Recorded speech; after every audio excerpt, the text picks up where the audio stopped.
some people, to be the villain of this here story. The villain. It has everything to do with this. It has everything to do with us. It has everything. That's We my are just favorite two part of that odd. We are just two odd, lonely children Odd, lonely children. walking through eternity.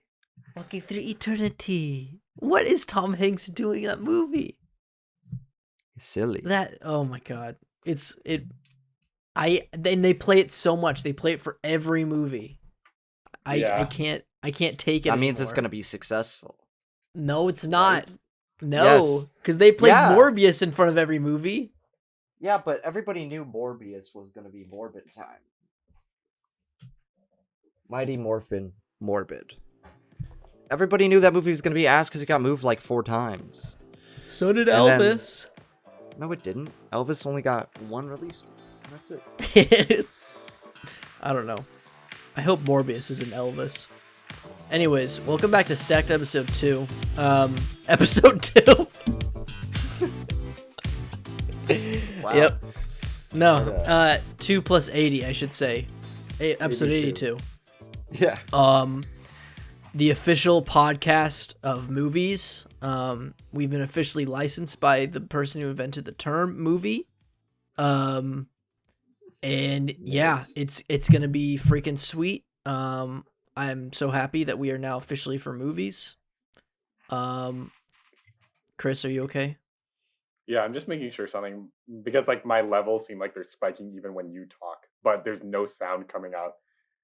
Like, Oh, where really? You can talk. Hello, hello, hello, hello, hello, hello, hello, hello, hello. Hello, hello. Okay. for some Spaghetti reason now we're meatballs. good. Okay, Okay, never mind. Sorry about that. it's okay. Let me make a note. You're gonna cut that to- out? I'm making show notes now. No, I'm That was not embarrassing. gonna cut this out because now I'm gonna let everybody know that I do show notes. I didn't do it before, so maybe if something slipped through the cracks, my bad. But now I make show Literally. notes.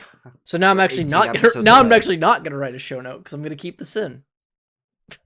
Look at that. Okay. What is this episode that we're doing today? We're doing Stephen King movies. Because Why? Why, you may ask, dear listener? Brandon, tell him why. We don't know. Firestarter came out or is coming. Why do you say 2 conflicting things? You say we don't know, but then you tell them why we know. Suspense, obviously. And you know who's good at suspense? Stephen you know, King. It's good suspense. Stephen King. Very got good, you. Brandon. Very good. Yeah, Firestarter's coming out in theaters. I had no idea it was a Stephen King movie. Trailer looks awful. And to remake. Zac Efron's a dad. I don't know what's going on there. But I thought to myself, Ethan Herm, the Stephen King fellow. He's made a lot of books. This dude's written a lot of books. You know, this dude's done a lot of cocaine in the 80s, and he used those coked out fingers to type up some novellas, right? You know, some novels. And apparently they're all pretty good because they've made a shitload of movies out of this dude in his brain, in his mind. So, we're going to talk about movies that were adapted from Stephen King books. It's fascinating that this dude is he's the only author who has more than one. I don't want to call it franchise, but he just like multiple adaptations. You don't see that a lot from different authors. I was talking about this with Brandon. You don't see a bunch of popular authors who make franchise book series branch out to other things, and those things get adapted. You know, it's weird. Yeah. It's like one series gets picked by a studio and then they're like, that's it, that's all we need from you. And then they never offer to make any of the other books movies. It's kind of weird. It is. But Stephen King in line with Shakespeare as the most adapted writers. Yeah. Yeah, that's true. It's probably those 2. That's weird. I don't know. But has anyone here ever read a Stephen King book? I've never read one. I don't know how to I read, can't so read. You yeah. can't read? I can't read. What Why do you think I'm doing a happened? podcast? I can't read. I'm not gonna write my opinions. I gotta speak them because I can't read. I can't read. Can't smell. How do you think I graduated college? I read Video essay. Video That's essay. why. Can't That's why read. we did a video. Yeah, can't read. No essays, video. Can't essays. read. We can, Yeah. we can edit. But can't read. I've read like part of that book, Yeah. and that's it. Yeah, I know. That's the book you read. Get it? You said Oh, that's it. Oh, I also read 11/22/63. Oh, 1738. Classic. 1738. I'm gonna. Yeah. We're not 1738 going to a 21. movie tonight. I'm gonna write a ending book you. called that. Okay. Yeah, so that's what we're doing. Stephen King books. Chris, was this hard for you? Have you seen a lot of Stephen King movies? Surprisingly, I realized I've seen a fair amount. I feel like I think for me when I made my stack, like I was trying to think like what are the vital tenets of Stephen King's like stories. And for me, I realized that a lot of it comes down to three things: being coming of age, horror, and drama. Those Yeah. are kind of the three like elements that kind of make up a Stephen King story for me. So, and obviously there's a lot of intersectionality between those three genres or what have you. But I wanted to pick my personal favorites of each of them to kind of just highlight the way he does his movies. And also, yeah, it will also show the intersectionality between them. But yeah, that's how I did it. Very nice. Brandon, what about you? How do you categorize? Family.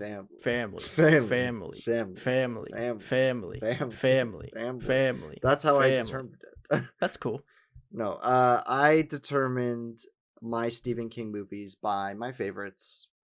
That's about it. I just kind of was like, I mean, there are different avenues that King travels down, but that doesn't mean those are always good avenues. So, yeah. Very nice. Cool. I dig that. Very nice. I kind of did a mix of the both, where I did my favorites, but then I also wanted to make sure that like it was sort of differentiated in terms of tone. I think I have two different kinds of horror from him, I feel. Actually, no, I think his horror can be pretty similar sometimes, but I had to include two horrors, and then I got a sort of a coming of age that I just adore. I mean, I don't know. So that probably is a spoiler. Everyone's like, "Oh, good coming of age." I don't know what movie that is. Whatever. I'm gonna save it till the end, so I have the whole suspense over you fuckers. Pathetic. Or maybe I won't, because maybe we'll double stack. Who knows? So let's get into our picks. Once a week, we start a topic theme, go our separate ways, and construct our own 3-film stack. Then after a week, come back here on the podcast and share our own stacks, one film at a time. Then at the end of the show, we'll mix and match our 9 films to make the ultimate decision on what consists of a 3-film stack we are checking out with this hypothetical video store. His palms are sweaty, knees weak, arms are heavy, there's vomit on his sweater already. Mom's spaghetti, he's nervous. On the surface, he looks calm and ready to drop bombs, but he keeps on forgetting. When he wrote down, he opens his mouth, but the words won't come out. His whole... Never mind. Okay, Brandon. Eminem. I love Macklemore. Love that dude. Brandon, you're up first. What's your first Stephen King novel? You fucking king, you 6'11" king. Well, that's right. He's sir. Almost 7 feet tall. This motherfucker. He's 6'11". I grew 7 inches. I'm picking 2019's Dr. Sleep. Ah. And okay. if ands or buts about it. I prefer this movie to The Shining. Wait. Okay. What? I prefer this movie to The Shining. Very unpopular opinion. But honestly, I feel while Kubrick kind of carried the suspense of... What is that face, Chris? Nothing. You sure? Yeah, I'm just looking at you. Okay. Where like he kind of develops the character of Jack Torrance in a way that is like a very interesting examination of the mental psyche. You look at Dr. Sleep and it's like it's more than that. It's an examination of the supernatural. It's showing Danny Torrance after years of if only we had we need to add video to this fucking podcast.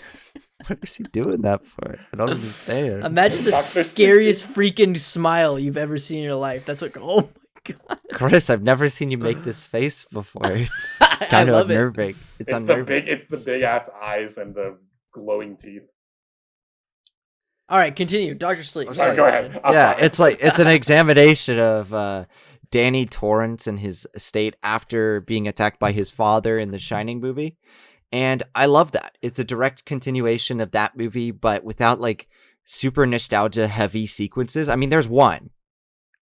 But for the rest of the movie, I feel like it doesn't really utilize its nostalgia and it's like trying to tell a new story.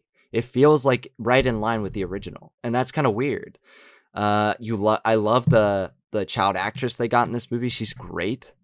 To examine like the gift that he and her share.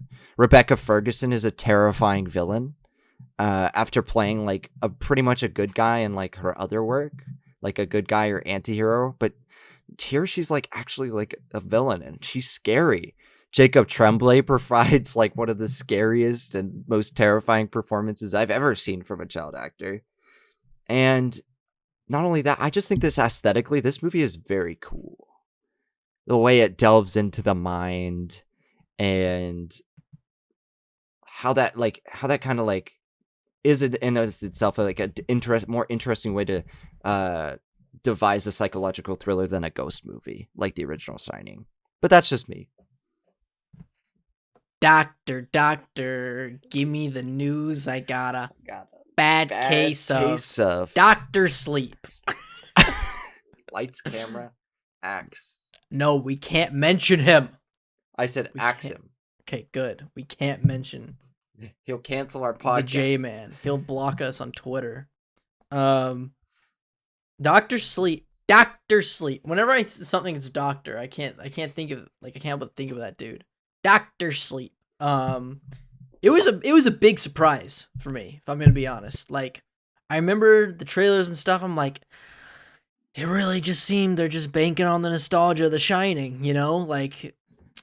And it is technically a sequel to it. I'm just like, what's gonna happen here? You know, I don't know what's going on. But when we saw it, it turned out to be its own special story. You know, about Danny and his own demons that he has. You know, both literally and figuratively. You know, after the years have passed since the incident at the Overlook Hotel. I remember the film went by in an instant. I think the only part where it slowed down is when we got haunted by those two dolls in the theater. Can I tell that story? Have you told that story before? I know we've talked about this movie before, but I would be surprised if someone has listened to every episode of this show. So you can tell the story, Chris. All right, I'll try and keep it condensed. Yeah.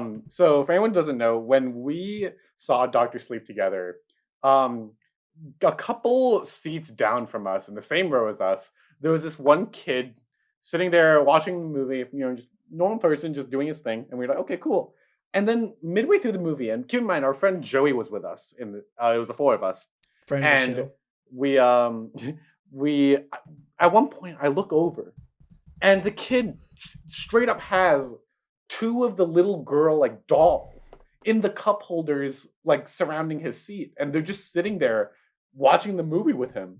And Joey and I like almost shit our pants because this movie's fucking scary and Shining scary. So we tell Ethan and Brandon, and we're like, oh my god. And then a little bit later, like 20 minutes later, we look over again, and the dude's gone, but the dolls are still there.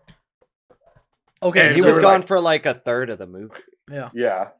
So, but how I interpreted the events when I saw it, I didn't see the dolls with the dude before. You just saw the dolls. I just saw the dolls. I didn't even see the dude sitting next to us because I'm going to admit, I was high when I saw this movie. I think Joey and I were high when we saw this movie. So I remember seeing Chris freak out and be like, dude, look. And I looked down and the two twin sisters, the dolls, the twin sisters from The Shining, were sitting in like the cup holders in our same row. And the theater was mostly empty too. It was like just us and him. So when I saw those dolls, I had like one of the most like insane reactions like in my chest where I was like, I feel like I was pulled out of my body, where I was like, holy shit, like are like it was like, are ghosts real? Like for a split second, and I had the most insane like questioning all of reality, because I was like, this can't. It was like, oh shit, dog, this can't be happening to me. Like, I was so scared. But then he came back and started eating. And they were there he left for a long time, for like Yeah, a whole, did this guy for like take a whole massive 20 shit or minutes, something? whole 20 or 30 minutes of the movie. This dude's gone. It's just the dolls. And I'm just like, oh shit, this can't be happening to me. Oh, but that was like, right? honestly, that moment's more memorable than the movie itself. The movie's still good, but I will always remember that movie because of that moment. It's one of the scariest theater going experiences Scariest I've movie ever going heard. experiences ever. Yeah, I think it's That the could've been the top most of scared I've stack. ever been in a movie ever, because it was like real life. You know, I don't know. The most scared I've been, I should say, of like the supernatural. I've been scared of other stuff in movies, like of aliens and stuff, but of the supernatural, that's the most I've ever been scared. So, Chris, did you say anything about Doctor Sleep? How'd you like it? Oh yeah. I didn't like Doctor Sleep nearly as much as you guys did, but I do think it's a pretty solid follow up to the original. I do think if I rewatched it, I would admire it a lot more than I did back then. It's currently sitting at a 3 out of 5 for me. But I will say I really, really respect Mike Flanagan as a director. I think he's climbed his way through the ranks of like horror directing for like, just he's really like made a name for himself. Like he's directed Hush, Haunting of Hill House, and Blind Manor, Oculus, Gerald's Game, Ouija, and just like all this other stuff. And like I'm excited to see where this guy's career goes, because I think he's like he's found a pretty unique voice as a film director, like in the world of horror, I feel like. Oh yeah, And I love Oculus. That movie's great. And yeah, so I'm excited to see what he does next. I don't know what else to say about this movie that you guys haven't said already, but like, I mean, you guys know I love Rebecca Ferguson. I don't know. This movie's really interesting. I like you guys said, like I really like that it was a continuation of the story, but didn't feel like it needed to bank off the fact that it is a continuation of a story, because it's its own kind of self-contained thing. Because I mean, yeah, like Danny in the first film is not that prominent of a role, well, relatively speaking, but in this one, you get to build up his character, you learn about him, and yeah, I think it works great. And It's so sad. yeah, very sad. It is Tragic very sad. character. But I like it. Yeah, it's interesting to see Mike Flanagan. Like, I think he's found his footing in like horror miniseries. You know, he likes to spend his time developing his horror worlds. It seems His what words? I want to check out his Haunting of Hill Blank. House? You know, I heard Hill House is phenomenal. We watched one scene from the episode that was like supposed to look like it's all in one take, for my intro to visual storytelling class, all the way back in college. But if it's meant to be all one take, the entire episode to be one take, isn't that all just kind of one scene? Is it an episode or is it a scene? Or stunt? Is it a gimmick? I gotta get out of here. All right. He's backed into a corner now, boys. We got him. I hate the FBI. I hate the FBI. Chris, what is your first film? Your first Stephen King picture. I'm gonna mix up my order just because we're already on the topic. I'm just gonna say it right now. I'm picking Shining just because I like this pick is very obvious. I would have been shocked if we didn't. I would have been shocked if we didn't get a double stack, and yeah, we didn't get a double stack. I didn't want to have to be that guy, but I was worried one of you would play the "I'm an indie film boy" thing and not pick this movie. I did, because I knew you were gonna pick this movie, so I didn't pick it. So it's like, no, I don't blame you. I felt like someone had to pick this movie, and it may as well be me because this is my favorite of any of the Stephen King adaptations, and it's my favorite. Horror film? Name? Stanley Kubrick. Stanley Kubrick. Stanley Kubrick film. So I'll take the bullet for this one, and it's a pretty good bullet to take because Shining's awesome. I mean, there isn't much to be said about this movie that hasn't been said in the last 42 years that this movie has been out. Whoa. It has been analyzed, speculated on, dissected inside and out for so long.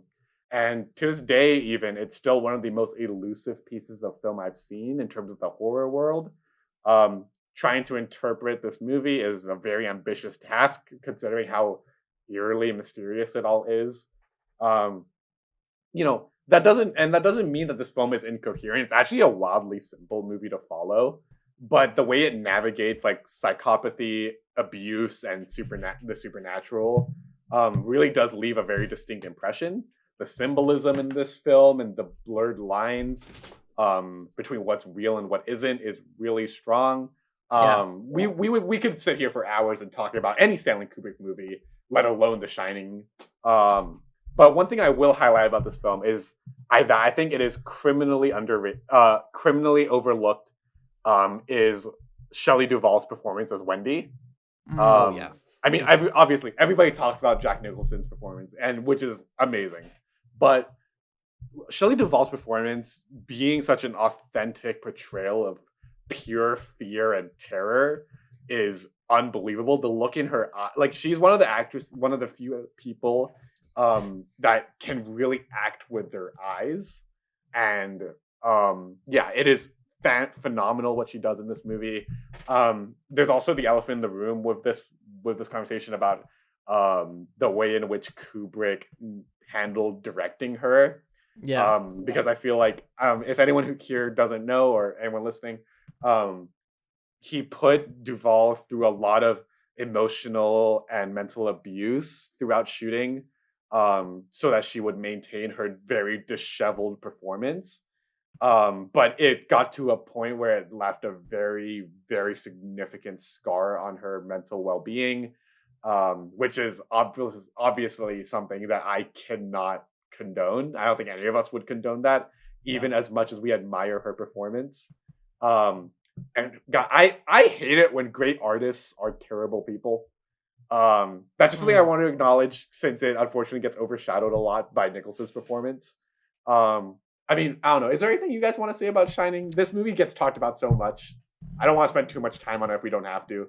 But anything you guys want to throw in there? Yeah, this might be my favorite Stephen King, but I knew you were gonna pick it. And I wanted to highlight some other films. It is also not really a great Stephen King adaptation, because I guess it's apparently it's very inaccurate. But that might be a good thing, because I heard the original Shining is not that great, like the book. But there might be fans out there. Sorry, I don't know. I haven't read. Remember, I don't know how to read, so don't come after me. Don't attack me. You can't attack me anyways, because I don't know how to read. So you can't send me hate comments because I don't know how to read them. Ha!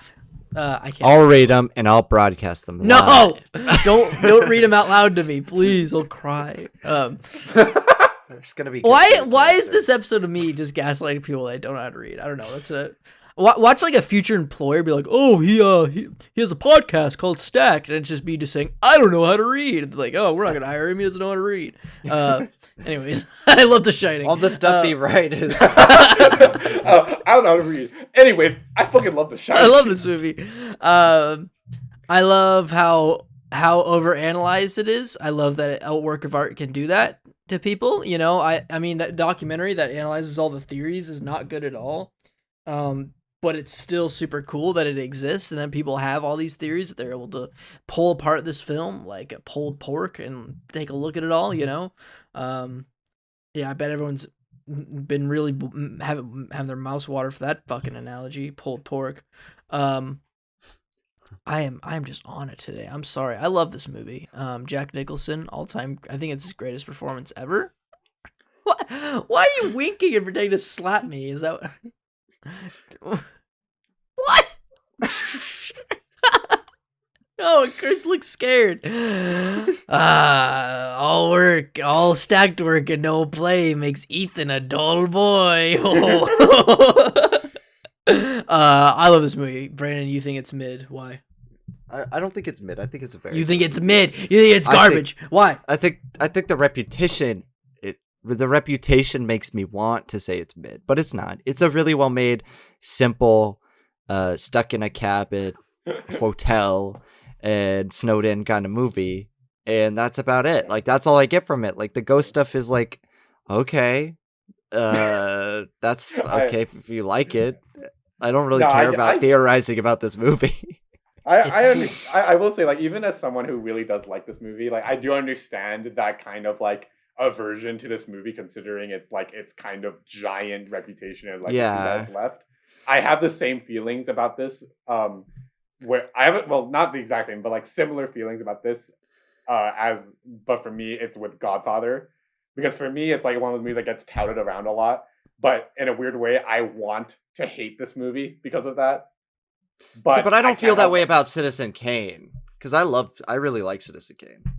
I feel like that's that feeling is a popular one with Citizen Kane, where a lot of people are like, I fucking hate this movie because of its reputation, not even because for me, like, I like that movie, but I don't think it's the greatest film ever made. No, I don't either. I think it's okay. The vibe, I think its vibes are immaculate. The vibes? Dude, I'm really movies are just vibing with this Citizen Kane movie. Yeah, look at this. Same with look at with this Shining. bustling. Yo, look at this bustling fucking election office. Damn, look at this newspaper. The vibes are immaculate. I wish I could live in this movie, dog. What the fuck you mean the vibes? I'm talking about Kane? the cinematography. Oh, I want to live it blends light and Xanadu dark. vibes. I'm loving this. But then, like, I want a similar wavelength. Rename cinematography to vibes. Yeah. Because The Shining has. I'm down to start vibes. calling cinematography vibes. Vibes. We are trending towards idiocracy, guys, and this ain't good. I like it. I like it a lot. I don't know how to read. Okay, so Brandon loves The Shining. I know I like it. It's just not as good as everybody says it is. all right. Well, that's good. Yeah. I'm glad we got to talk about this film and get it out of the way, because it's the elephant obvious. in the room. Come on, you gotta have it. Yeah, gotta have it. Right? I think I'm gonna go with another obvious one. I think this is like his second most popular one. I'm gonna go with It Chapter 1, 2017, Andy Muschietti. Chapter 2 is better, but okay. No, you are in such the minority that you. First of all, you like It Chapter 2. That's a minority of its own. That is a big minority. The fact that you love It Chapter 2, I hope you're probably gonna talk about it on the stack. We'll see. We'll see. I don't know. We'll see. Maybe. Because I haven't heard you like talk about this movie at all since we saw it. I just remember you're like, I loved it. Everyone was like, oh, that sucked. And you're like, no, but I loved it. Anyways, we'll probably talk about it later. If not, we'll talk about it after the episode. It Chapter 1. This was a phenomenon. I don't know if you guys remember. Yeah, a lot of people got into this movie. People were loving it. A lot of people loved this movie. Yeah. Okay. That's the trailers. I remember oh yeah. Yeah, Chris can do it better. You lied and I die. Oh man, I'm so glad someone's just sitting on the bus like listening to Stacked on their phone. They're just listening to these fucking idiots like just like you know, like I want to apologize to like Slim Nave and Alex McKnight if you're listening to this. Just like our two just like average people who found us, and they're just like, huh, and we're just like they're gonna stop listening after this. They're like, if you guys are listening to this, and I'm very curious, like, what state are you guys in when you listen to these? Like, are you driving? Are you like? Are you in Nebraska, Nevada? Are you going to bed? Are you trying to sober? fall asleep and you're listening to us go? You died. Family. Anyways, all right. Let me talk about it in Chapter 1. It was such a phenomenon when this movie first came out. I remember the trailer sparked the clown plague of 2016. Do you guys remember that? Yeah, when people murder clowns and shit. That was Holy so stupid. shit. That was insane. Wait, so that carried over to Hong Kong, because I remember that was before you came to Everybody Chapman. knew about like just clowns becoming a thing was like Yeah. ugh. It was insane. Just like all the videos of people like going out at night and finding clowns in the forest and stuff. Like, oh, I loved it. I loved it so much. That must have been a viral marketing. And then later that fall, they got a clown in the White House. Oh, I'm sorry. I'm in a silly, I'm done goofy with this mood. guy. I'm done with much this guy. Much like a clown. But yeah, in Yeah. chapter 1, No, yeah. In chapter 1 rules. it rules because you had the Tim Curry the TV special, you know, and that is one was alright. pretty iconic. Even though it's all right, like the first half is good, the second half is trash. Yes. Um. Unlike the sequel. Reboot. Oh, shush you. But here Andy Muschietti was able to sort of perfectly blend the modern sensibility that Stephen King had with his coming of age films like Stand By Me, you know, and translate the horror elements to it, but the modern horror elements to it, like sort of having a Conjuring vibe, you know. What did Andy Muschietti do before he did? What did he do before this one? Did he do Mama? He did Mama. He did Mama. That's right, Mama. Mamma Was he a Mia. James Wan like find?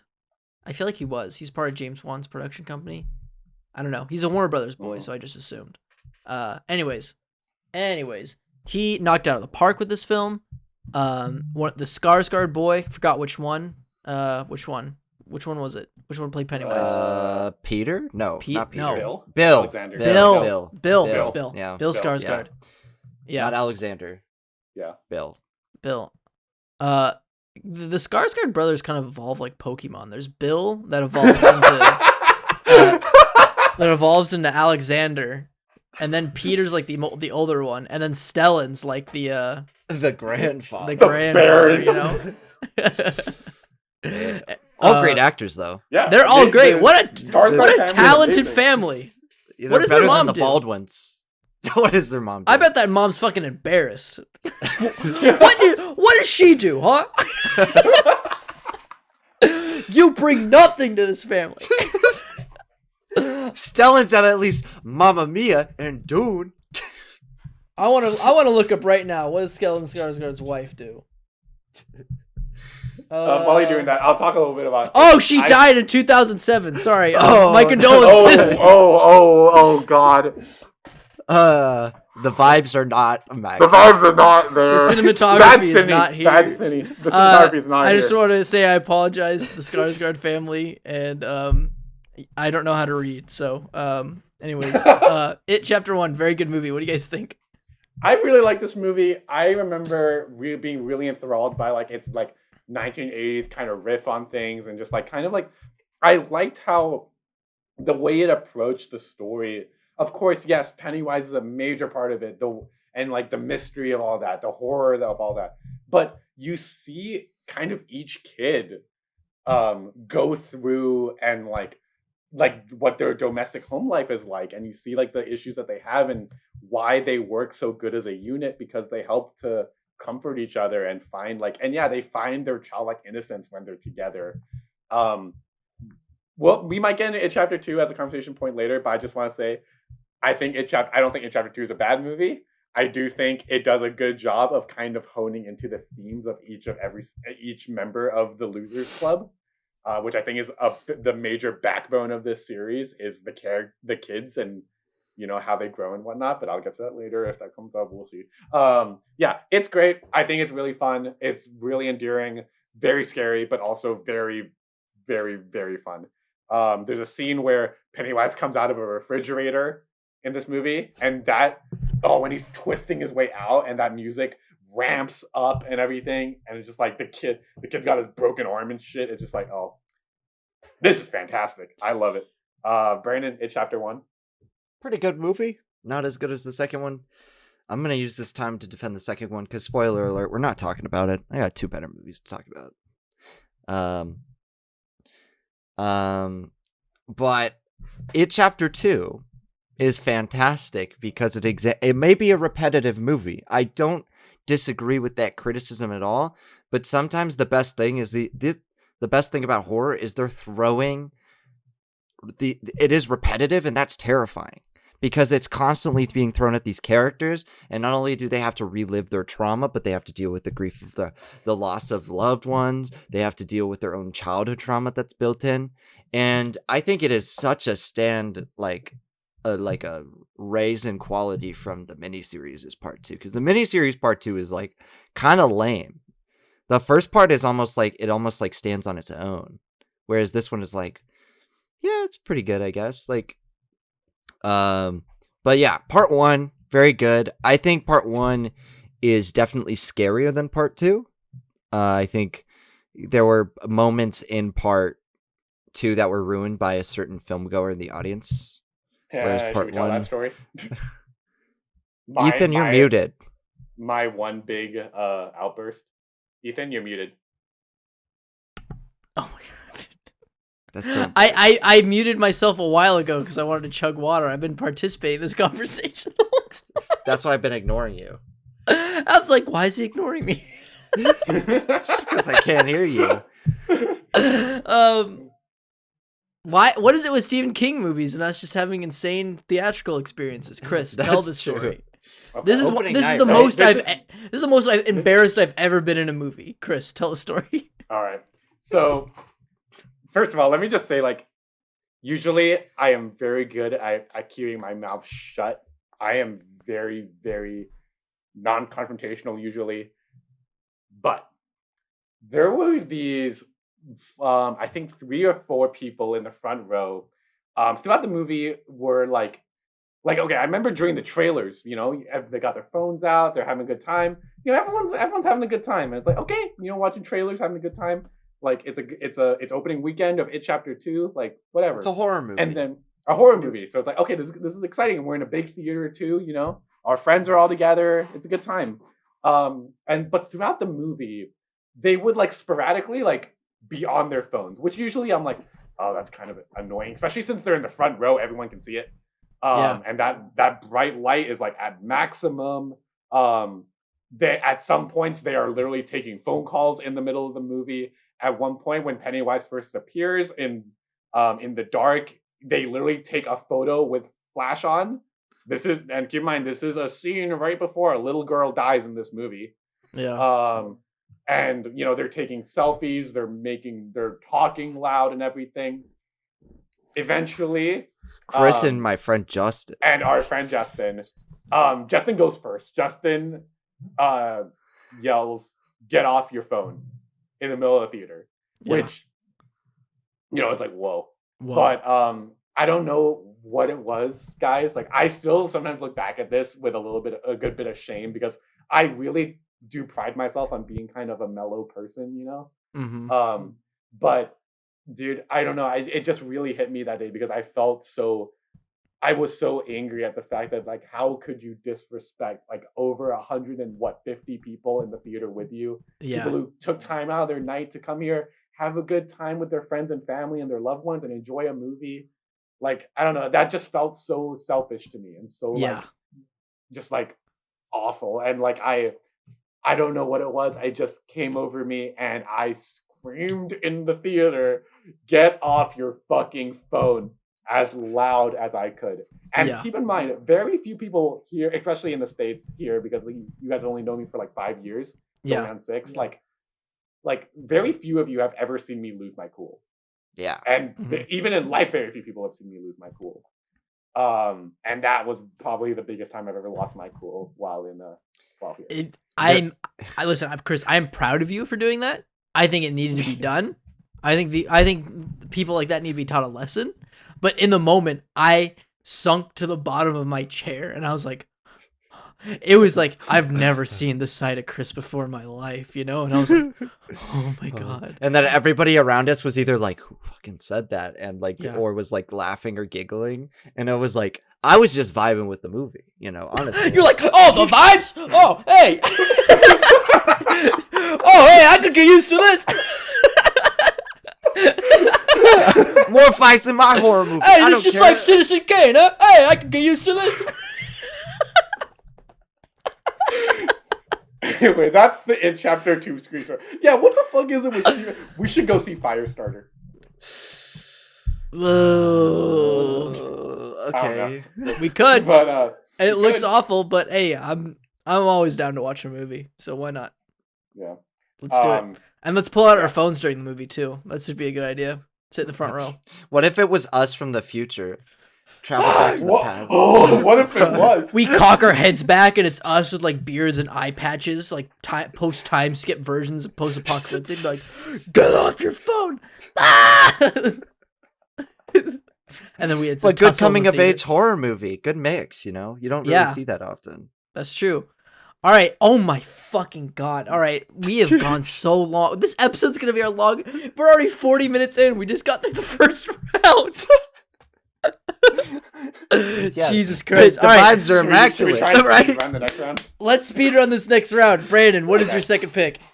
The Mist, Hey, 2007. double stack. Hey! All right, we're speeding up. That's a Thank double God. stack. We don't need a That's- speed run. We got this. That's legitimate a double stack. That's not me trying to speed up the show. That's legitimately a double stack. Let's talk about it. I love this Okay.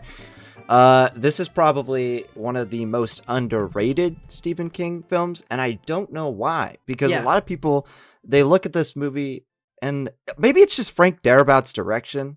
Like, he just makes good movies, and people are like, just overlook them for no reason. Or like, they don't give them awards for no reason. Because when I look at The Mist, it's like such a good self-contained monster horror movie Yeah. that manages to balance its human characters and the external threat really well, you know? And it's like biblical in theme, and you can kind of read into that Yeah. in a way that is like super thrilling. Like, I didn't know human characters would be the focus of this movie given its title and like setup, but it's truly brilliant, and like the ending is one of the best. Oh, It is Oh, that it is ending. like top 5 greatest endings in all of cinema. It's one of my all-time favorites. Not to overhype it or anything, but it's pretty damn It's good. pretty Yeah. good because the music, it perfectly matches just the devastation. You know, you're just like, fuck. Oh, it's You feel so Thomas good. Jane, and he's Yeah. really good in this movie He's too. so good. He's Yeah. so good at this movie. Yeah, I think I gave The Mist a 4 when I first saw it, but I think if I watch it again, I'll go higher because just the more I think about this movie, the more I just think it's phenomenal. Just it is so, it reminds me, it is there with John Carpenter's The Thing, where King uses cosmic horror as a sort of a vessel to communicate these problems that root through like our own us as social creatures, you know, and sort of betrayal, selfishness, and then how that plays into religion itself, because we have sort of these characters who are very devout religious characters who are facing what they believe to be an apocalyptic event, you know, and they think what they have to do is how they've been taught through the Old Testament and stuff like that, and it creates people who don't believe in that to sort of clash, and just how it changes people. how organized religion can change people when their life is on the line. It also brings out the best and the worst side And of the people in worst. a way, which is like super exciting for a movie to examine like human reaction. Like, I love disaster movies. I used to hate them when I was a kid because they scared me, but now I love them to just see how it affects the human desire to live or help other people. You know, does the survival fight or flight instinct take precedent, you know? Like that Greenland, it's not a Stephen King movie or novel, but it came out like in 2020, so nobody saw it, is like a great movie for doing that. And The Mist is like almost better because of how it layered it is, you know? Mm-hmm. It's biblical. It's massive. It's like Mother too. Like Mother's a good comp for this movie. It's just not as Mother's more direct in its comparison, but metaphorical in its construction, I'd say. Yeah. Yeah, and you just gotta watch for the ending. Chris, you've seen The Mist? yes, I love The Mist. This was very close to making it onto mine.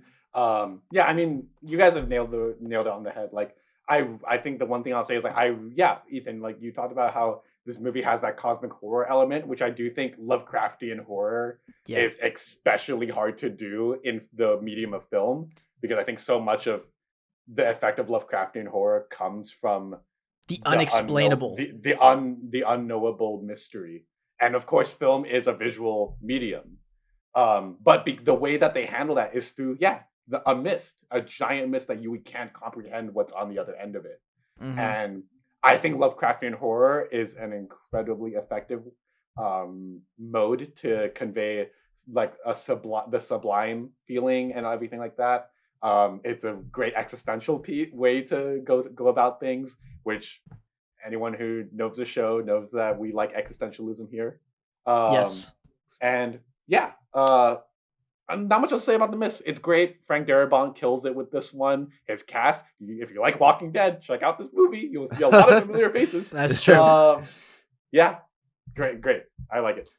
It's just it's almost like a TV movie, but that's a few of my complaints. It does feel a low budget and TV movie. You know, like I think the vibes, I guess is what we call it, seems a bit cheap. The visual effects. But I heard the black and white version makes it more, like, creates more substance for it. Like that. Maybe it's the color. Because people say it's also like, it's a very 50s sci-fi sort of plot. You know, it does feel a lot like something like not 50. This isn't sci-fi, but what's the nuclear movie you like, Brandon? Failsafe. Feel like something like that, you know. Yep. It brings a similar energy, and people say like the black and white really brings that out, and it helps the vibes with the cinema, the visual effects, you know. But do you own this movie, Brandon? Yeah, I own The Mist. I might buy the Blu-ray of it. I don't know. I have the DVD, so you buy it. Well, I'm gonna buy the Blu-ray because I want to rewatch this movie. I want to own this movie. It's so good. All right, well, there we go. Look, that was the Oh wait, no, that's not the second round. Chris, what's your second movie? Sorry. All right, I'm picking another Frank Darabont movie, 1999's The Green Mile. Oh, 8 Mile. Love that movie. Eminem. Let's go. Oh yeah, Eminem. Nice callback. Are we gonna address the elephant in the room? Yeah, this is definitely one like the most emotional like Stephen King adaptation for me. This movie deals with themes of mortality, racial discrimination, and incarceration. It's a very dense thematic film, but it doesn't really come across that way when you watch it because I feel like the way Darabont handles his direction, like he always handles it where those themes aren't really shoved down your throat, but really gently like interwoven into the fabric of the way you think about, and feel for the story. There isn't really much to say about this movie in terms of its craft other than the acting is absolutely fantastic. I think Tom Hanks and Michael Clarke Duncan are especially good here. The rest of the craftsmanship behind the film, the vibes, if you will, are generally very good. I do want to quickly just throw in there a critique of this film that I saw on Letterboxd.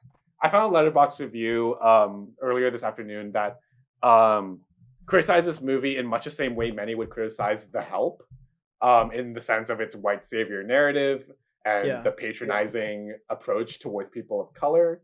I can definitely see that angle. I certainly can see why that is frustrating, especially for me being a person of color. I get it, but as far as how I personally feel about it, I'm pretty forgiving of films that may incidentally misrepresent a subject, so long as it's done with like very moral and genuine intentions, if that makes sense.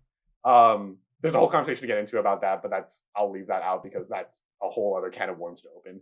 But anyways, Green Mile is a movie that really does move me and makes me think very deeply about my own life and my own prejudices, and makes me reflect on things a lot.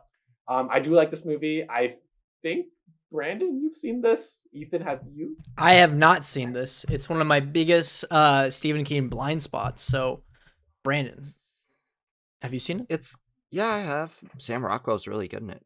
As a He's in it? Rockwell's in it. I had no idea he was in it. He's really good in this movie. It's one of his first, I feel like, big performances. He's what I think of when I think of this movie. It is one I feel like Darabont's good at this. Darabont is good about pulling the heartstrings of the viewers, and it's not in a way that feels anyway manipulative, except in this movie. But I will say it's still effective. I don't care. Like, the other two movies he did for Stephen King are far more emotionally resonant for me, but it still is a solid film in what it's saying. It's just kind of silly. I get silly vibes from this movie about the death penalty and stuff. I don't mean to be like rude, but like there's something, I don't know, Chris, can you speak to like the magical nature of this movie being kind of awkward? Say, like, so there is like when you first watch the movie, you wouldn't expect a supernatural element to make its way in this movie. Yeah. I don't want to spoil too much here because Ethan hasn't seen it. But there is like kind of like it's a jarring. I wouldn't call it like amateurish or anything, but there's something kind of like kind of corny about the way it's depicted. You know what I mean? It's a little like ooh, like pixie magic kind of thing. You know, it has a little bit lighter of a touch than you would imagine for a movie about death and murder and abuse and shit like that. Yeah. So no, I get what you're trying to say. Yeah, I get. Tonally, it's very weird because there's a scene in this movie that is probably one of the most disturbing things I've ever seen. Oh yeah, there is one scene in this movie that is like, holy fucking shit. That is messed up. But then the relationship between Tom Hanks and Michael Clark Duncan is so wholesome. It's so cute. It's so cute and magical, and it's like, what is this? Like a kid's movie mixed with this like very dark, gritty depiction of people on death row. I don't know. I can't understand. Some might not call him the villain of this story. Of this here. Ooh. Ooh. Yeah, I haven't seen it. I want to see it. I've heard good things, so I want to check it out. All right, let's get into this final round here. We're at 51 minutes. Let's rip it out. Brandon, what's our first pick? Your first pick? I said, what's our first pick? What's your first pick? Oh, Gerald's Game. Oh, no, your last pick. Sorry, I don't know why I said first pick. Gerald's Game? Game? Yeah, which is another Mike Flanagan movie. This guy I didn't even know this was a Stephen King movie. I've heard of this movie. I've heard nothing that happens in this movie. I didn't even know it was Stephen King, though. It is fantastic. When I say you need to check out this movie as soon as you can, I mean it. Because this movie, and Mike Flanagan can talk about it, or you can look up interviews where he talks about it when this movie came out. It was like an unfilmable movie because it takes place in one location. Not that one. No, that's Jerry's Game. No, they're two different movies. One's about so he plays chess with himself, right? That movie's about a guy playing chess with himself. This one's about a lady who goes to have a weekend with her husband, who is growing older and older, and they're gonna have a special weekend together where they have sex and rekindle their relationship. But guess what? She's hooked up to the bed, they're having sex, and then he has a heart attack. Oh. So wait, that's a great log line. Basically, Bruce Greenwood's character dies while they're having sex, and she's haunted by the trauma of her past, the terrorizing figure that stands in a doorway and just stares at her, and she can do nothing about it. And guess what? Outside, there's a ravenous wolf who's trying to get inside. What? So, yeah, because he left the door open to the house. So, there's a lot going on here. And for a movie that was considered unfilmable because of the one location, because of a lot of inner dialogue going on in the main character's head, there's a lot creatively done here. And it is crazy good. Like, very well done. I love one location movies and how they sort of delve into a character's psyche and do it in a creative way. And this movie is no different from like something like 12 Angry Men and how captivating it is. The screenplay carries it. The performances are good. This is Carly Gugino's best performance. It is only a Netflix movie, so you have to have a Netflix subscription to watch it. Description. You have to have a description of link the in the description below, guys. Yeah. We'll link it to the movie below. But it drives her crazy, as you'd imagine it would, because like she has to go like days, or maybe she doesn't. Maybe she has to find her way out of this situation while also dealing with her deliriousness from becoming dehydrated, from becoming like starved. And it's crazy good because of how psychological it becomes in the end, because it's not just a body horror picture. And if I could only just show you one image from the movie, I'm going to show you this. Now, don't expect this the whole movie, but it's haunting. Ah! Ooh. Bah! All right, can you kinda text looks that like to me, Brandon, so I can show the listeners or the viewers if you're watching Yeah. on YouTube? Kind of looks like Uncle Boomy. Yeah. That's a real guy's face, by the way. It's not like a makeup or anything. His eyes really glow like that. Okay, not the eyes. The eyes are... Wow. So yeah, Man, You're actors okay. these days make their eyes glow. if you like Mike Flanagan and you liked Oculus, then this is in line with that. That's all I gotta say. Oh, okay.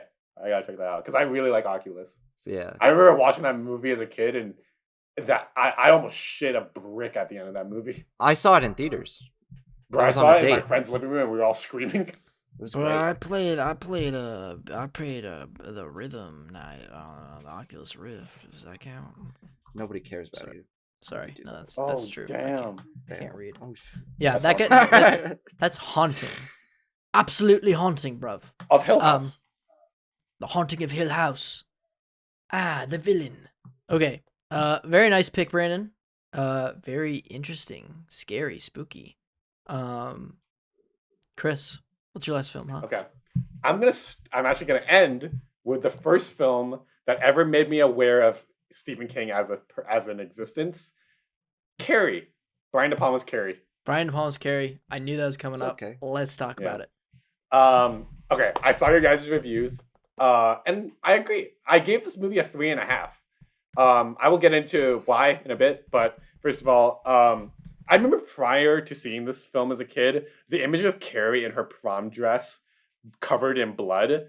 For some reason, that image just haunted me as a child. Like, stop it. It is very. I don't know, but you know what it is, Brandon? It's this. It's the eyes. You are very for somebody who likes cinematography. You really like eyes. Or you're really scared. Yeah, of for eyes. a guy who really likes vibes. Yeah, dude. Something about big eyes when in eerie situations. Fuck that. At the time, as a kid, I didn't know anything about this movie beyond that one image, which, of course, as an impressionable and innocent child, was one of the most terrifying things I've ever seen. But eventually, I sought out this movie and found a much more thematically complex film than I ever imagined it would be growing up. And it deals with subjects of femininity, sexuality, religion, violence, sin, and the supernatural. There are many angles you can analyze this film from, but it's also a very focused piece about this gentle but troubled girl being pushed to the edge by her fanatically religious mother and a very toxic high school environment, which is its own theme in and of itself, because that is an unfortunate commonplace thing in high school. I have a lot of admiration for this film because of how batshit nuts it's willing to go. There's a lot of slow-mo sequences. It's a very like vibrant movie, especially considering its subject. And the themes resonate pretty well with me. It reminds me a lot of movies like Raw and Revenge in terms of the general themes and the approach that they take towards them. By the way, both of those are French movies. Maybe they need to make a French remake of Carrie. I don't know. But actually, no, they don't need to remake Carrie. Because we know how that happened in 2013 with the Chloe Grace Moretz version, which sucked ass. There is some stuff that I do remember wishing was a bit more refined with this movie. I'd love for Carrie to be developed as an individual character outside of all of her trauma, because I feel like that would give the audience so much more to latch onto. Because this movie's relentless against her, but also maybe that's the point of this movie, where it's easier for people to see themselves in her because of the relatively low amount of characterization she gets. I'm pretty far removed from this movie. I haven't seen it since high school. It's definitely due for a rewatch. But I'm curious to see how it holds up now.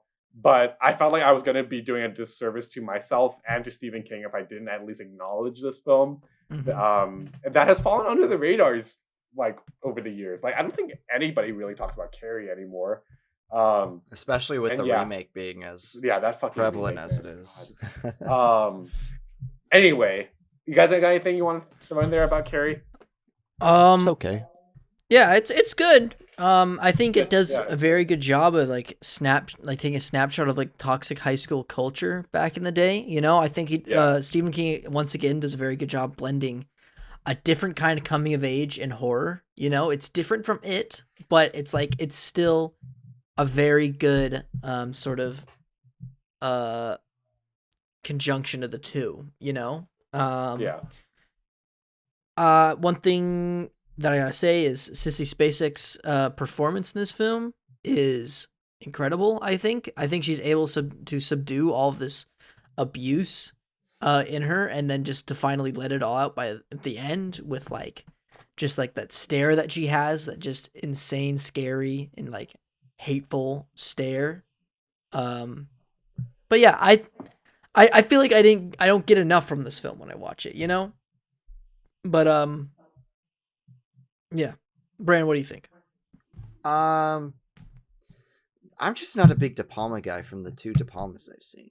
Which ones have you I seen? saw What was the other What one? De Palmas have you seen? Mission Impossible and this. I just think both are Wait, just... you haven't seen Blowout? Nope. Blowout. I haven't seen Blowout or Scarface.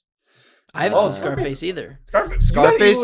Both of you haven't seen Scarface. I've seen Scarface is my biggest blind spot as a film fan. I feel like when everybody is like, "Wait, you haven't seen that one?" I'm like, "Yeah, deal with it." No, but whenever I look at Carrie, I'm like, this movie is just okay. Like, there's nothing particularly striking about the movie outside of its visual flair and De Palma's energy regarding this teenage character, because you do see her bullied throughout the movie in a way that is like very realistic, and I do appreciate that. But when it comes to like how the film sort of plays out, it's like, okay, but like to me it doesn't really have the emotional impact that I think he's going for with it, which is like you're supposed to be cathartically rooting for her to do this because of like how terrible the people are to her in the movie, but I don't know why I'm not. Like, it never reaches those highs. Even if it's like a horror movie, I just don't find a lot of emotional enjoyment or satisfaction in the arc of the character in the movie. Now, it doesn't mean I don't think Sissy Spacek is like really great in the movie. I think she's like the best part of this movie. The walk she does, her eyes. I mean, her performance is very layered and terrific. And that sequence in the beginning where doesn't she get her period, or it like She's she has in, a like, bloody shower. Yeah, or they prank her or something. That's great. Like, It's and that's super surprising to see in a movie aimed at, I feel like, teenagers. Yeah. Because that's like a no-no today. Anything regarding periods in cinema today is like kind of a no-no. Turning red. Yeah, well, but that's metaphorical. Okay. They have tampons and pads. Yeah, but yeah, other than that, I feel like the tone of the movie has that silly, like, sort of 80s vibe to it, and I just can't get into it. Not saying I don't think people can enjoy it or think it's a classic. I just don't think A, it's that scary, or B, that it's that good. I just think the performance carries it. There you go. I can't disagree. Whatever happened to the I disagree counter? Remember when you used to disagree with stuff, Brandon? Brandon, Maybe I've just become disagree, though. more... You're not that disagreeable anymore. I think that's a sign of character development. I think it is. Look, with this, like, you can see the development of us throughout this show. You know? Yeah. I like how you can see my development in the thumbnail because my hair changes. Your hair changes, and then you can see how I got lazier editing the show. You can see how lazy I've gotten by how I barely do anything now. Hey, but at least Instagram's come back, am I right? That's character development. That is character development. That's a recent development. You know, also is character development. You don't show the discs to the movies you're choosing anymore. Remember, you used to do that. Yeah, you used to bring out the physical discs to every movie. That's negative character development. Even though this is an audio only podcast at the moment. Yeah. All right. Let's go to this last one, shall we? No. I've been talking about it quite a bit during this episode. I'm picking Stand By Me. Boo. Haven't seen it. You haven't seen it? And you're saying boo? I'm saying boo because there's a better movie out there that none of us picked because we probably all thought that somebody was going to pick it. Misery? Was it Shawshank? Yeah. Shawshank. Shawshank. I think Shawshank's great. I thought you would, Brandon. I thought you would too, Brandon. I thought you guys were gonna pick it. No, I think that movie's good. I don't think that movie's amazing, but It's amazing. I think Stand By Me is amazing.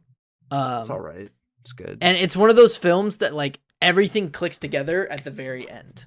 Like for me, like I think it's a very heartwarming tale about some boys growing up. But Chris, I don't want to spoil it. The main character sort of makes this conclusion at the end, that sort of puts this whole journey that they go through into context and speaks to a larger feeling that we have as people growing up and something we don't think about before. All I'll say, Chris, is it sort of goes along the same lines. It's not the exact same thing, but it's sort of like the sentiment of this thing we always ask each other. Chris, do you remember your last water slide? Oh. It's like that, you know? Oh, that's sad. I know, right? And it was a movie that I was just like normally enjoying throughout the film, but then once it gets to the moment like that at the very end, I'm just like, dog. Do we need to explain to the audience what that analogy is? The when do you remember your last water slide? Why don't you explain it for the audience, Chris? Okay. So, do you remember your last water slide is a phrase, a question that Ethan and I like asking each other. And the reason for that is because it fills us with this kind of like existential realization of us aging. Because as you get older, it feels more and more rare to go on a water slide. I don't know if any of you guys out there listening go on water slides that regularly into adulthood. There might be like a Brandon like dude for like a water slide enthusiasts. I don't know. Yeah, I bet there's water slide. It seems like a things that kids will only do. You know. Yeah. Yeah, and it's like, I mean, genuinely, I remember loving water slides growing up. It was my favorite shit ever. Yeah. I would literally go on a water slide, go down, run right back up and do it again. Like 8, 9 times, 10 times. Is the silly equivalent to that? Do you remember when you were a kid? Yeah. It's like that. It's a similar idea. Yeah. It's the same idea. Or another question is do you remember the last time you played with toys? Or went to a playground? Because I did remember the last time I went to a playground. You went to a playground recently. You got arrested for it. Anyways, no, I didn't do it, officer. It's like do you remember the last time? I actually remember the last time I played with toys. I was playing with toys with Milo, and I remember I was just like, I don't get it. I don't get like the energy that we had. I remember we were playing with toys the day before. And then we played with toys again. We set up Playmobil and we had Mario toys, and I'm like, I'm just not feeling it, you know. And I remember playing with toys because you like to make the characters speak, you know, when you're playing with toys with each other and make scenarios, right? Yeah. And I was just like, I remember thinking to myself as we were doing this, I'm like, what am I doing? You know, this doesn't make any sense anymore. And I remember that was the last time we played with toys. And then after that, whenever Milo and I hung out, we'd either like go see a movie or go play video games. Like it's crazy. And I feel like Stand By Me sort of gives you that similar feeling about friendship and sort of like the fleetingness of certain things that happen in your childhood or certain connections you would make and how those things don't typically last forever, you know? But yeah, I love this movie for that. Brandon, what do you think? I just think it's such a small fraction of the movie, you know?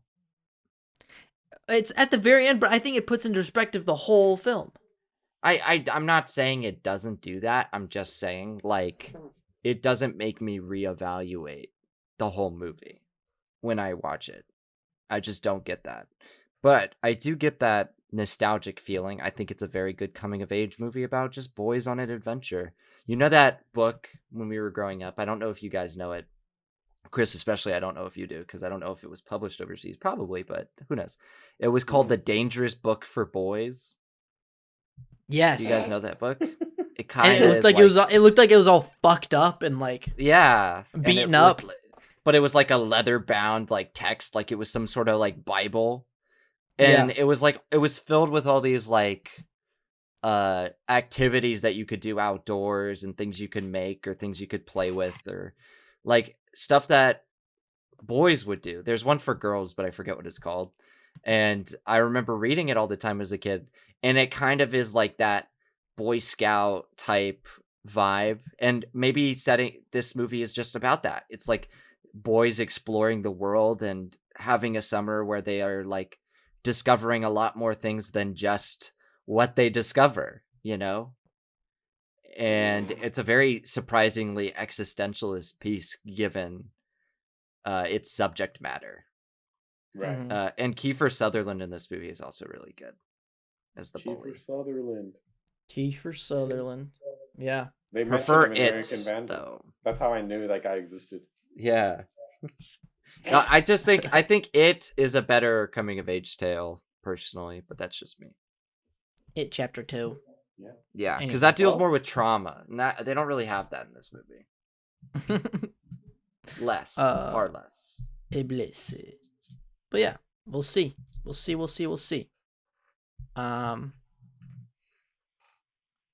Okay. Is that it? Guys, that's it. That is it. That's it. No Good job, Shawshank. All right, let's end the episode. Just kidding. We gotta do our final stack. We're an hour and 11 minutes. Let's run this down quick. We only have to pick 2 films because we already double stacked. So Brandon, run down your picks. The Mist. Gerald's Game. Fucker. What's the last one? Doctor Sleep. Doctor Sleep. Chris, what are yours? Mine were The Shining, The Green Mile, and Carrie. And mine were It, The Mist, and Stand By Me. All right. We know Mist. What does that cover in your eyes in terms of Stephen King? Horror, the most horror for me. That's the big horror one, because I remember earlier in the beginning of the episode I talked about how like coming of age horror and drama are the big ones. Yeah. I know there's of course intersectionality between them, but that's a big horror one. For Drama and drama, coming of I want to age can be choose tied Gerald's Game. together. I agree. Gerald's Game. Jerry's Game. It's so good. You guys have to see it.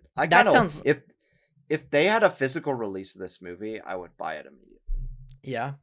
Yeah. Because that's just like such a tantalizing, just like I don't know, synopsis that you teased us, you know? Is it horror though? I don't know. It seems it has horror, but like Chris said, there's intersectionalities between the work of horror and drama. I feel like this is a thriller drama more than it is a horror movie. Mm-hmm. Certainly that man's face or creature's face is horrific, but it's not a major part of the movie.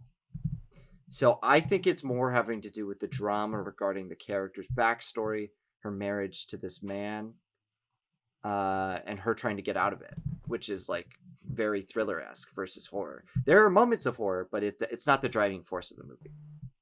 Maybe consult Letterboxd or IMDb on that one. Yeah. Mm-hmm. I think it's either between that or The Green Mile. I know you guys both like that film. I have no context for it, but I know that one's a classic. I feel like those are two maybe like dramas-ish, you know? What do you think, Chris? I don't know. Like we have The Mist already. Gerald's is it Gerald's Game? Jerry's Game? Gerald's Game. That one sounds really interesting to me, especially considering like Brands as a drama more so than horror.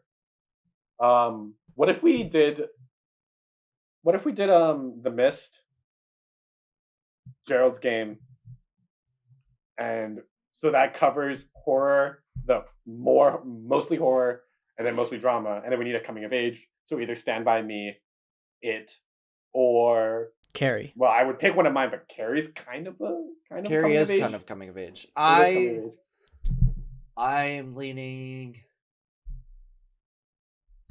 I think we have too much horror. If we choose both Gerald's Game and The Mist. Well, you haven't seen Gerald's Game. I don't know. It looks kind of scary to me. I don't know. But he is like a horror novelist. I don't know. He's known for horror, so I guess that's not a bad thing. Yeah. Or we go straight horror and put The Shining on there. Because I think The Shining is his best Nope. work. Nope. The best film. We could use that for so much more than That can be used for a billion different things, though. Keep that in Yeah. mind. There's a plenty to say about that. True. Honestly, I'm willing to go Carrie on this one, even if I'm willing to not go that either big of a- Carrie or Stand By Me. I can go Carrie too because it's a more unique coming of age, which he usually does. I feel like he often does a group That's of true, boys, yeah. and this one is a teenage girl growing up. You know. Yeah. Yeah, I like Plus, that. we're being progressive by picking 2 films with female Oh, protagonists. yes. When? Yes. Slay. That was like- slay. that was- slay. Slay. Slay, Family. slay, slay, Family. Family. Family. Fortress. It's our fortress. That was like us during the Jackass trailer. Not trailer, movie screening. movie. Women. Yeah. Okay, I like that stack. I think our order should be Carrie first, because I feel like it's a more classic Gerald's one. Game. Mm-hmm. Then Gerald's Game, and the Mist And then ending is just like it is one of the greatest. I don't want to endings of watch all any time. movies after that. You don't. You want to go You take. can't watch a movie after that. You want to go take Can a I shower tell- after that and then cry. Can I tell you a story about my first time seeing The Mist Yes. before we wrap this up? Yeah. The Mist, I remember there was a Blockbuster that used to be near my house, like less than 5 miles away.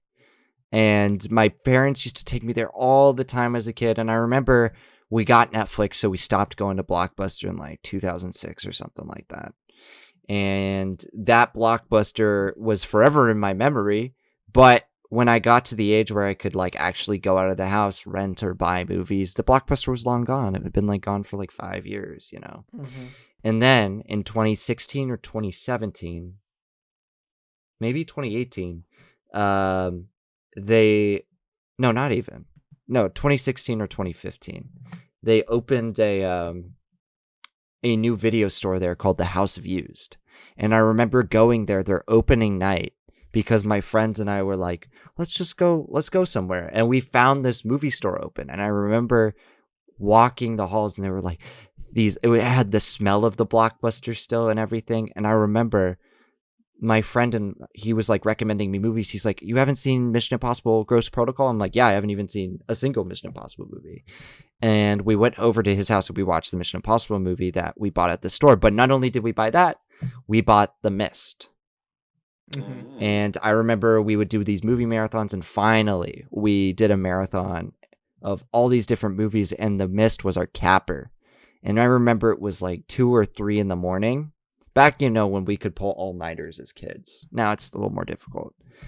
And I remember sitting and like being in awe and terror of this movie at 2 and 3 in the morning when it's like pitch black outside. When the movie ended, it was like around 5 a.m., which was around sunrise. And I remember just walking outside and touching grass, man. Being like, I'm thankful for this earth. Looking up at the I know, sky. right? I had the same feeling when I watched The Road for the first time. I walked out. Oh, I haven't seen it. Oh, well, because I saw it. It was I saw it in the DMAC theater in the middle of summer, and it's a pretty dark and desolate film. And I came out to that little DMAC plaza, and I just I saw like the grass by the basketball court, the tennis field. I'm like, God damn, it's good. It's like it's good to be alive. I know that. I know the exact feeling, Brandon.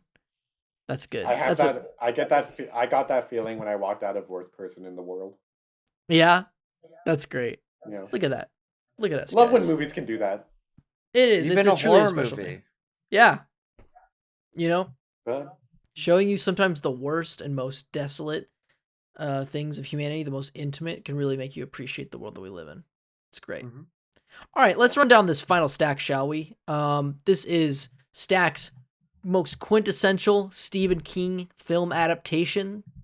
Final stack. Starting with Chris, you want to start us off here? What's our first pick? yeah, our first film is Brian De Palma's Carrie, a film about a young girl who develops supernatural powers after being pushed to the emotional edge by her frantically religious mother and a very toxic high school environment. A multi-layered film and a very intricate character portrait and a coming-of-age story for everyone to enjoy. Alrighty, Brandon, what's our number 2? Our number 2 is Gerald's Game, a wonderfully isolated dramatic thriller about a marriage gone awry when a husband dies of a heart attack while they're having sex. It's a crazy character Nice. examination as well as a trippy delving into the deliriousness of being trapped and isolated alone.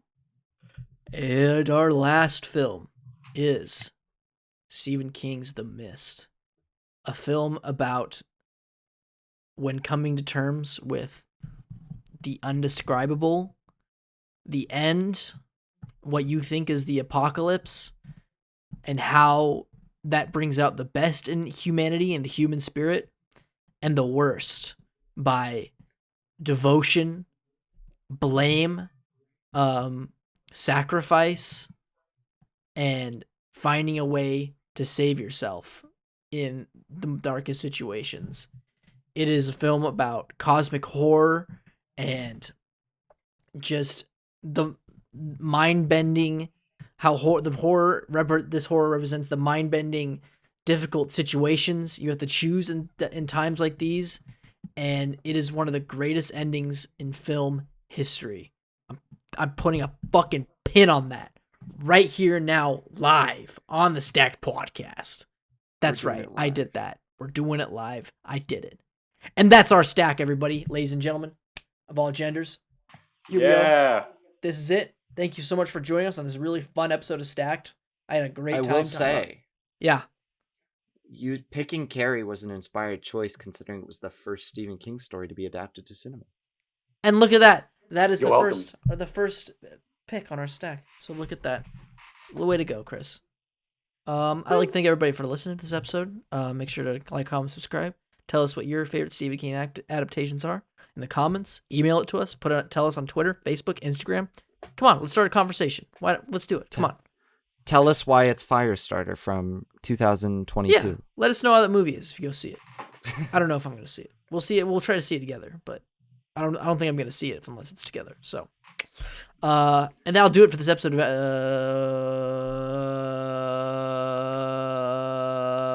what's this episode called? What is this show? What is the show called? Stacked Stephen King adaptations. What are you looking for? No, I'm good. Let's just end it.